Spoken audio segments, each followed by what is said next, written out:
Welcome to the Aunt Jemima Syrup Intermission Report. I'm John Butchergoss. It is 4-3 after two, boys. Ottawa has a lead. It's a must-win situation, but we begin with an Anaheim goal. Corey Perry, he makes it 2-1 Anaheim. Well, Penner makes a great play, chipping the puck down the boards to Perry. And watch the technique he uses. He slides that puck outside, waits for Emery to open his legs. He doesn't, slides it in the side post. Chris, Ottawa ties it up. Great face-off win, great shot on goal through traffic. 4 men on the ice for Anaheim. We'll talk about that in a moment. Ryan Getzlaf makes it 3-2 Anaheim.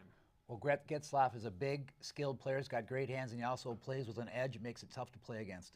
Now let's talk about the Alfredsson controversial goal, boys. Here it is. What do you think? Goal or no goal? Did he kick this in? Chris, start with you. No goal. He turned his skate. It was obvious to me. The referee got it right on the ice. Craig, what do you think? Well, the rule's rather nebulous, but it's no goal for me because he definitely tried to direct that puck, and that kicking motion with his heel negates the goal.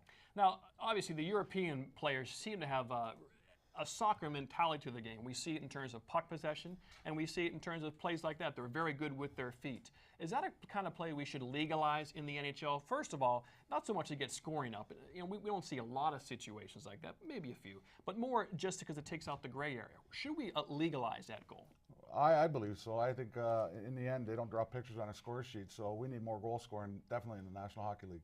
What do you think? Is it a safety issue why they wouldn't allow a goal? Yeah, I don't like the idea of you got knives on your feet. I don't like the idea of people starting to kick their feet like that. I definitely disagree with that. Okay, let's take a look at the 4 men on the ice situation. It's not a Don Cherry too many men on the ice situation. It's a Randy Carlyle not enough men on the ice situation. This doesn't cost a series, but it does cost them a goal. Craig, start with you. Horrible play by the Anaheim Ducks. I mean, first of all, the goalie, the centerman, the coaches, and what about the player on the line? What was he thinking, and what was his line mates thinking? The other guys on the bench. So that's just a team mistake and very embarrassing for the Ducks. Chris, who's to blame ultimately in your mind? I think the whole team and the coaching. Back in the old days, the centerman had the ability to back off and take a look around, see how many men he had on the ice. And with the new rule changes today, you got short time to get up to that face-off. That's a good point. With nowadays, you have the 18 seconds for the face-off. Maybe he doesn't have time to see that, or is that still not enough?